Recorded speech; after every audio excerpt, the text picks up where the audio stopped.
Boeing 7878 ఇంత పెద్ద విమానం కుప్పకూలిపోవడానికి కారణాలేంటి? ఇంత పెద్ద విమానం ఇది ఎయిర్ ఇండియాలోనే అతిపెద్ద విమానం. ఈ విమానం అహ్మదాబాద్ నుంచి లండన్ బయలుదేరింది. అహ్మదాబాద్ ఎయిర్పోర్ట్లో ఎగరగానే కుప్పకూలిపోయింది. అదొక మెడికల్ కాలేజీ పైన పడిపోయింది. ఇంత పెద్ద విమానాన్ని చెక్ చేయకుండా టేకాఫ్ చేశారా? ఈ విమానాన్ని ఎటువంటి భద్రతా చెకింగ్ లేవా? ఎందుకు కుప్పకూలింది? గాలిలోకి ఎగరగానే ఎందుకు నేల మీద పడిపోయింది? దీని వెనుక ఉన్న కుట్ర ఏంటి? నిజానికి ఒకసారి బోయింగ్ 7878 గురించి తెలుసుకుంటే కొన్ని ఆసక్తికర విషయాలు కనిపిస్తున్నాయి. మొట్టమొదటిది, ఈ విమానంలో దాదాపు 63,000 లీటర్ల ఫ్యూయల్ నింపుతారు. ఈ 63,000 ఫ్యూయల్ ఒక్కసారి నింపితే 15,000 కిలోమీటర్లు ఈ విమానం ప్రయాణిస్తుంది. ఒక్కసారి ఫ్యూయల్ ట్యాంక్ ఫుల్ చేస్తే 15,000 కిలోమీటర్లు వెళ్ళొస్తుంది. ఇది అహ్మదాబాద్ నుంచి బయలుదేరితే లండన్ వెళ్ళి తిరిగి మళ్ళీ అహ్మదాబాద్ వచ్చే వరకు ఈ విమానంలో మళ్ళీ ఫ్యూయల్ నింపాల్సిన పనే లేదు. అటువంటి విమానం ఎలా నేల కూలింది? అంత పెద్ద విమానం ఎలా? సాంకేతిక లోపమా? సాంకేతిక లోపం ఉంటే టేకాఫ్కు ముందే ఎన్నో పరీక్షలు చేస్తారు. మరి సాంకేతిక లోపం ఉన్న విమానానికి ఎగిరేందుకు ఏటీసీ ఎలా అనుమతిచ్చింది? ఇటువంటి సందేహాలు కలుగుతున్నాయి. ఒక్కసారి గుజరాత్లోకి వెళ్తే విజువల్స్ చూడండి. మీరు విజువల్స్ ఒక్కసారి చూస్తుంటే ఆ విమానం కూలిన సీన్ చూస్తుంటే ఖచ్చితంగా అనుమానం కలుగుతోంది. ఈ విమానం కూలిపోవడం వెనుక ఏదో అతిపెద్ద కుట్ర ఉందా అనే అనుమానం కలుగుతోంది. ఈ విమానంలో ప్రమాదం జరిగే సమయంలో మొత్తం 244 మంది ఉన్నారు క్రూతో కలుపుకొని. ఇందులో ఇండియన్స్ 169 మంది ఉన్నారు. ఏకంగా గుజరాత్ మాజీ సీఎం కూడా ఇందులోనే ఉన్నారు. గుజరాత్ మాజీ సీఎం విజయ్ రూపానీ ఈ విమాన ప్రమాదంలో అసువులు బాశారు. ఒకసారి స్పాట్లోకి వెళ్తే ఆ మంటల్ని చూస్తుంటే ఫ్లైట్లో ఉన్న వాళ్ళెవ్వరూ బతికిన దాఖలాలు కనిపించట్లేదు. ఆ ఫ్లైట్ మండిన తీరు చూస్తే, పేలిన తీరు చూస్తే, ఒకసారి పేలు ప్రభావాన్ని చూస్తే, ఒకసారిగా బ్లాస్టింగ్ సీన్ చూస్తే, ఆయిల్ ఎట్లయితే విమానంలో ఎట్లయితే ఆయిల్ ఉందో ఆ ఫ్యూయల్ ఒక్కసారిగా మండిపోయి అందులో ప్రతి ఒక్కరు బ్లాస్ట్ అయిపోయారు. కొన్ని విజువల్స్ మేము చూపించలేకపోతున్నాం. ఆ విజువల్స్ చూస్తే మీరు కన్నీళ్లు పెట్టుకుంటారు. ఆ దృశ్యాలను చూస్తే మీరు ఏడుస్తారు. ఎందుకంటే భారతదేశంలో ఇంత పెద్ద విమాన ప్రమాదం మునుపెన్నడూ జరగలేదు. ఇంత పెద్ద ట్రాజడీ ఇదివరకు ఎప్పుడూ లేదు. చూడండి, ఒక్కసారి విమానం కుప్ప కూలిన తర్వాత ఒక హాస్టల్ ఉంది. అక్కడ బీజే మెడికల్ కాలేజ్ ఉంది. ఎయిర్పోర్ట్ కానుకొనే బీజే మెడికల్ కాలేజ్ ఉంది. ఆ కాలేజీ హాస్టల్ పైన విమానం కుప్పకూలింది. ఆ కాలేజీ హాస్టల్ పైన కుప్పకూలడంతో విమానంలో ఉన్న 244 మందే కాదు, హాస్టల్లో ఉన్న ట్రైనీ డాక్టర్స్ ఎంతో కష్టపడి చదువుకొని అక్కడ వైద్య విద్యను అభ్యసించేందుకు వచ్చారు. ఆ ట్రైనీ డాక్టర్స్ కూడా ఈ విమాన ప్రమాదంలో ప్రాణాలు కోల్పోయారు. ఇప్పటికి అందుతున్న సమాచారం ప్రకారం డాక్టర్లే 40 మంది చనిపోయినట్టుగా మాకు సమాచారం అందుతుంది. ఇంకా అప్డేట్స్ ఇవ్వాలి. అక్కడ నుంచి మా ప్రతినిధి హరిని ఉన్నారు. అక్కడ నుంచి ఎప్పటికప్పుడు మాకు మొబైల్ ద్వారా, ఫోన్ ద్వారా అప్డేట్స్ అందిస్తున్నారు. కొద్దిసేపట్లో హరిని విమాన ప్రమాద స్థలానికి చేరుకోబోతున్నారు. కొద్దిసేపట్లో మీకు గుజరాత్ నుంచి సుమన్ టీవీ ప్రత్యక్ష ప్రసారాన్ని అందించబోతుంది. మా రిపోర్టర్ హరిని అక్కడికి వెళ్తున్నారు. ఒకసారి విజువల్స్ పరిశీలిద్దాం. విమానం కూలిన హాస్టల్ విజువల్స్ చూడండి ఒకసారి. అక్కడ ఒక్కసారిగా హాస్టల్ ముందు జనం భారీ ఎత్తున గుమికూడారు. అక్కడ ఉన్న జనాన్ని, అంటే హాస్టల్లో ఉండి గాయపడ్డ వారిని తరలించే ప్రయత్నం చేస్తున్నారు. ఒక లాంగ్ షాట్ కనిపిస్తోంది. విమానం కూలిన తర్వాత పొగ ఆకాశాన్ని తాకినట్టుగా విమానం వెళుతున్న వీడియో ఒకటి కనిపిస్తుంది. ఇటు రెండో బాక్స్లో చూడొచ్చు మీరు. హాస్టల్లో కూలిపోయిన బంగ్లాని చూడొచ్చు. హాస్టల్ గదులకు ఎలాంటి పెద్ద పెద్ద రంధ్రాలు ఏర్పడ్డాయి. ఒకసారి ఫుల్ స్క్రీన్లో చూపించే ప్రయత్నం చేస్తే హాస్టల్ గదిని చూస్తే ఒక్కసారిగా అక్కడ పరిస్థితిని అర్థం చేసుకోవచ్చు. ఊహించని ఈ ప్రమాదం. ఒకసారి చూడండి హాస్టల్ ఎలా కూలిపోయిందో మీరు విజువల్స్లో అబ్జర్వ్ చేయొచ్చు. విమానం నేరుగా బిల్డింగ్లోకి దూసుకెళ్ళింది. గతంలో వరల్డ్ ట్రేడ్ సెంటర్ పైన ఎవరైతే అల్ ఖైదా విమానాల దాడి చేసినప్పుడు బిల్డింగ్ని ఎలా తాకాయో సేమ్ అదే విధంగా ఇక్కడ కూడా తాకింది. ఒకసారి బోయింగ్ గురించి తెలుసుకుందాం. ఇది బోయింగ్ ఎయిర్ ఇండియాకు సంబంధించిన బోయింగ్ విమానం. ఈ విమానం 7878 169 మంది భారతీయులు ఉన్నారు. ఇందులో విమానం టేకాఫ్ అయ్యే సమయంలో 53 మంది బ్రిటన్ పౌరులు ఉన్నారు. ఎందుకంటే ఇది లండన్ బయలుదేరింది. అహ్మదాబాద్ నుంచి బ్రిటన్ పౌరులు ఉన్నారు. ఇందులో 7 పోర్చుగల్ పౌరులు ఉన్నారు. 1 కెనడియన్ ఉన్నారు. అయితే విమానం టేకాఫ్ అయిన 2 నిమిషాల్లోనే మేడే అని ఒక కాల్ ఏటీసీకి వచ్చింది. ఏటీసీ తిరిగి పైలట్ని సంప్రదించే లోపే విమానం కుప్పకూలిపోయింది, పైలట్కు కనెక్ట్ కాలేదు. అసలు మేడే అంటే ఏంటి అని ఒకసారి ఎంక్వైరీ చేస్తే ఎప్పుడైనా విమానం విపత్కర పరిస్థితుల్లోకి వెళ్ళినప్పుడు, అత్యవసర పరిస్థితుల్లోకి వెళ్ళినప్పుడు ఇమీడియట్లీ పైలట్ ఏటీఎస్కి సమాచారం అందిస్తారు. ఆ సమాచారాన్ని మేడే మేడే అని 3 సార్లు చెప్తారు. ఆటోమేటిక్గా విమానం ప్రమాదంలో ఉన్నట్టుగా ఏటీసీ గుర్తిస్తుంది. కానీ ఇక్కడ కాపాడలేని సిచ్యువేషన్ ఏర్పడింది. ఎందుకంటే ఎయిర్పోర్ట్ నుంచి కనీసం 500 మీటర్లు కూడా దూరం వెళ్ళలేదు విమానం. 500 మీటర్ల లోపే విమానం కుప్పకూలింది.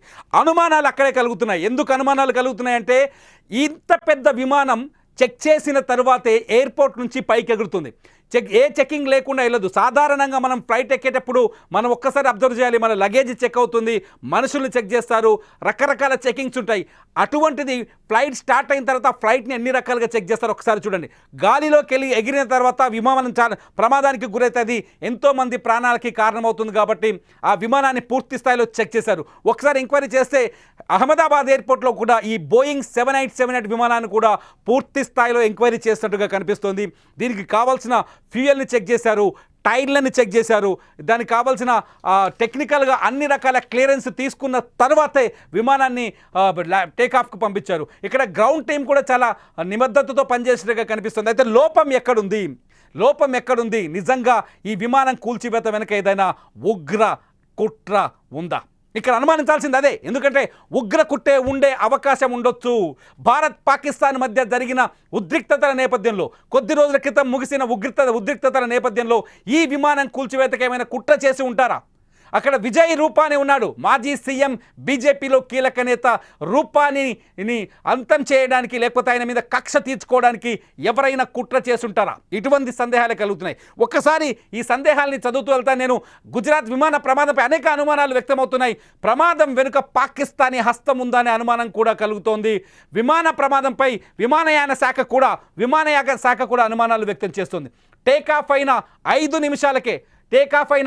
నిమిషాలకే ఎలా ప్రమాదం జరుగుతుంది? టేకాఫ్కు ముందు విమానంలో అన్ని పరీక్షలు పూర్తి చేస్తారు. అంత క్లియర్గా ఉందని సిబ్బంది గ్రీన్ సిగ్నల్ ఇచ్చిన తర్వాతే విమానం టేకాఫ్ అవుతుంది. అలాంటిది విమానం బయలుదేరిన 5 నిమిషాలకే ఘోర ప్రమాదం జరగడంపై అనేక అనుమానాలు కలుగుతున్నాయి. అనుమానం 1, విమానం టేకాఫ్ సమయంలో అక్కడ పనిచేసే సిబ్బంది విమానాన్ని పూర్తిగా చెక్ చేస్తారు. విమానం బయలుదేరే ముందు సురక్షితమైన సజావుగా విమాన ప్రయాణం కోసం అనేక ముఖ్యమైన అంశాలను జాగ్రత్తగా తనిఖీ చేస్తారు. ఈ తనిఖీలు పైలట్లు, గ్రౌండ్ సిబ్బంది, ఇంజనీర్లు చేస్తారు. ఈ ప్రక్రియను సాధారణంగా ప్రీ ఫ్లైట్ ఇన్స్పెక్షన్ అని పిలుస్తారు. టైర్లు, ల్యాండింగ్ గేర్, ఇంధన తనిఖీ, cockpit, instrument panel, navigation systems, communication రేడియోలు, రాడార్ మరియు ఇతర ఎలక్ట్రానిక్ సిస్టమ్స్ సరిగ్గా పనిచేస్తున్నాయో లేదో చూస్తారు. వీటితో పాటు కంట్రోల్ సిస్టమ్స్, ఎమర్జెన్సీ సిస్టమ్స్లను తప్పకుండా చెక్ చేస్తారు. అన్ని అంశాలు సరిగ్గా ఉన్నాయని నిర్ధారించుకున్న తర్వాతే విమానం టేకాఫ్కు అనుమతించబడుతుంది. మరి అలా టేకాఫ్ అయిన విమానం ఎందుకు సమస్య ఏర్పడింది? అలా టేకాఫ్ అయిన విమానంలో అనుమానం 2, రెండో అనుమానానికి వెళ్దాం.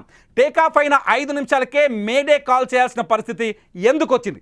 మేడే కాల్ అంటే ఏదైనా ప్రమాదం జరిగే సూచన ఉన్నా, హైజాక్కి గురైన అంతర్జాతీయంగా రేడియో కమ్యూనికేషన్ల ద్వారా ఉపయోగించే అత్యవసర ప్రక్రియనే మేడే కాల్ అంటారు. అయితే విమానం బయలుదేరిన 2-3 నిమిషాలకే మేడే కాల్ చేయాల్సి వచ్చింది. అది ఎందుకు వచ్చింది? విమానం హైజాక్కు గురైందా, లేదా విమానంలో సాంకేతిక లోపాలున్నాయా అనే ప్రశ్నను తలెత్తినప్పుడు విమానంలో సాంకేతిక లోపాలుంటే దాన్ని టేకాఫ్కు అనుమతించరు. సో ప్రమాదంలో ఏదో కుట్ర కోణం ఉందనే సందేహం ఇక్కడ కలుగుతోంది.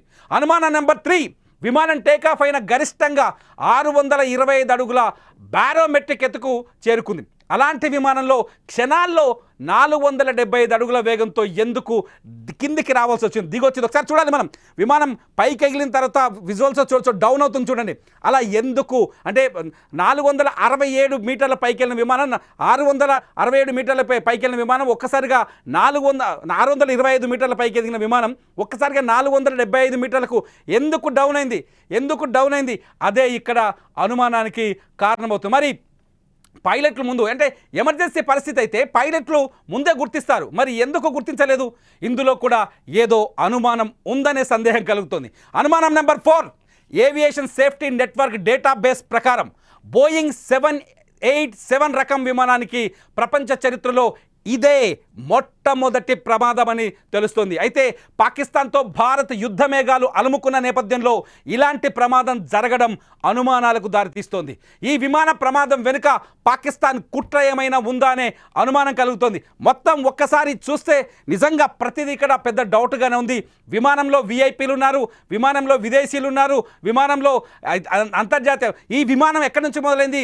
మోదీ, ప్రధాని మోదీ సొంత రాష్ట్రంలో మొదలైంది. మోదీని టార్గెట్ చేసే ఈ ఉగ్ర కుట్రకి ఏమైనా ప్లాన్ చేశారని అనుమానాలు కలుగుతున్నాయి. ఎందుకంటే ఎయిర్పోర్ట్స్ అథారిటీ కూడా ఈ అనుమానాన్ని వ్యక్తం చేస్తుంది. ఇంత పెద్ద 787 అంటే చిన్న విషయం కాదు, చిన్న విమానం కాదు. 244 మందిని తీసుకొని పోతున్న విమానం. అటువంటి విమానం కోసం ఎన్ని పరీక్షలు చేసుంటారు. ఈ పరీక్షలు చేసిన తర్వాతనే విమానం పంపిస్తారు. ఒక్క సెన్స్ ఈ విజువల్ చూడండి ఒకసారి. ఆ హాస్టల్ లోపలి ఫొటోస్ ఇప్పుడే ఫ్రెష్ విజువల్స్ మీరు చూస్తున్నారు. లేటెస్ట్ ఫొటోస్ చూస్తే కన్నీళ్ళు వస్తున్నాయి. అక్కడ డెడ్ బాడీస్ అన్నీ కాలిపోయి ఉన్నాయి. కొందరి దేహాలు ముక్కలు ముక్కలై తెగిపడి ఉన్నాయి. మీకు యూట్యూబ్ రూల్స్ ప్రకారం మేము చూపించలేం, కానీ ఆ సిచ్యువేషన్ని, ఆ భీతావాహ పరిస్థితిని మీ కళ్ళ ముందు పెట్టే పరిస్థితి చేస్తాం. ఒకసారి మా ఆన్లైన్ ఎడిటర్ చెప్తాను, ఫుల్ వీడియో వేయమని చెప్పేసి ఒకసారి చూడండి. హాస్టల్లో ఉన్న సిచ్యువేషన్ని ఫుల్ వీడియోలో చూడండి. ఒకసారి అక్కడ చూడండి, ప్రమాదం జరిగిన ప్రాంతంలో అక్కడ సహాయక చర్యలు కొనసాగుతున్నాయి. అక్కడ నేలంతా బద్దలైపోయింది. విమానం ముక్కలు ముక్కలైపోయింది. చిన్న చిన్న పీసెస్గా మారిపోయింది. అంటే ఖచ్చితంగా ఇక్కడ ఏదో కుట్ర ఉందని అనుమానం కలుగుతోంది. హాస్టల్ ముందు కొన్ని కార్లు పార్క్ చేస్తున్నాయి. ఆ కార్లు కూడా బూడిదైపోయిన విజువల్స్. హాస్టల్ లోపల పిల్లలు క్యాంటీన్ అది, ఆ క్యాంటీన్లో కూడా చూడండి ఆ క్యాంటీన్ ఎలా బూడిదైపోయిందో. ఒక్కసారి సిచ్యువేషన్ చూస్తే ఎవరికైనా కన్నీళ్ళు వస్తాయి. ఒక్కటి కాదు, రెండు కాదు. ఆ ఫ్లైట్లో ఉన్న 244 మంది పరిస్థితి ఏంది? ఇప్పటికైతే మరణాల సంఖ్య 100కు దాటింది. 150 దాకా వచ్చినట్టుగా కొంత సమాచారం అందుతోంది. అధికారికంగా ఈ మరణాల సంఖ్యను ధృవీకరించాల్సింది. హాస్టల్లో దాదాపు 40 నుంచి 50 మంది విద్యార్థులు ఉన్నట్టుగా మా ప్రతినిధి హరిణి అక్కడి నుంచి మాకు సమాచారం అందిస్తోంది. ఈ విమానంలో ఈ ప్రమాదంలో ఆ హాస్టల్లో ఉన్న విద్యార్థులు కూడా చనిపోయి ఉంటారని ఒక సందేహం కలుగుతోంది.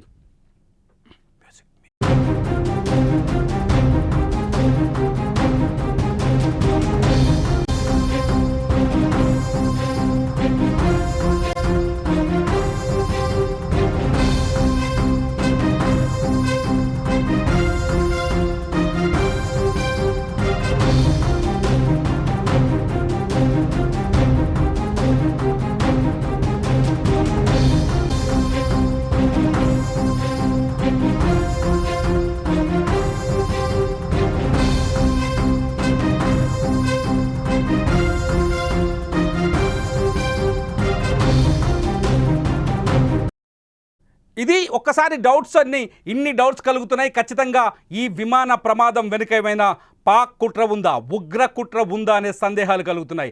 కుట్ర ఉందని చెప్పడానికి అనేక సందేహాలు ఉన్నాయి. ఎందుకంటే విమానాన్ని పూర్తి స్థాయిలో చెక్ చేసిన తర్వాతే టేకాఫ్కి అనుమతించారు. టేకాఫ్ అయిన కొద్దిసేపటికే విమానం ఎందుకు కుప్పకూలింది?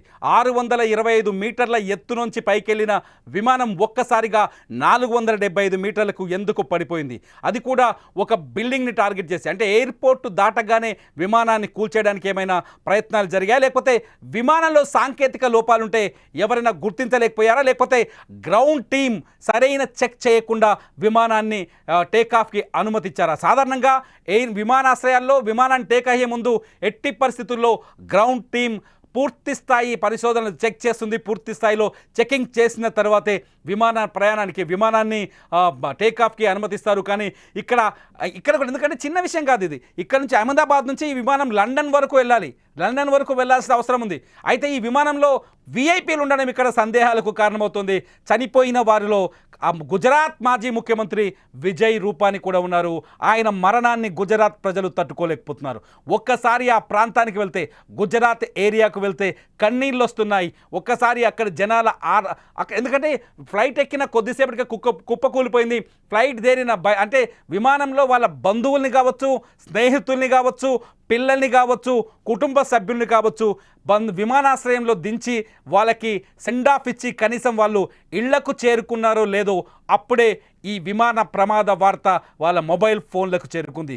ఈ విమాన ప్రమాద దృశ్యాలు వాళ్ళ ఫోన్లలో కనిపిస్తున్నాయి. ఈ విమాన ప్రమాదానికి సంబంధించిన సమాచారం వాళ్ళ గుండెల్లో బాంబుల్ని పేల్చాయి. ఈ విమాన ప్రమాదం జరగడానికి కారణాలేంటనే బాధ, ఒకసారి తమ మనుషులు చనిపోయారంటే తట్టుకోలేని స్థితి ఉంటుంది. కాబట్టి ఖచ్చితంగా ఈ విమాన ప్రమాదం వెనుక ఏదో కుట్ర ఉంది అనే అనుమానం మాత్రం కలుగుతోంది. చూస్తూ ఉండండి, గుజరాత్ అహ్మదాబాద్ విమాన ప్రమాదానికి సంబంధించిన అప్డేట్ వీడియోస్ మీకు ఎప్పటికప్పుడు Suman TV live and Suman TV digital live ద్వారా మీకు అందిస్తున్నాం.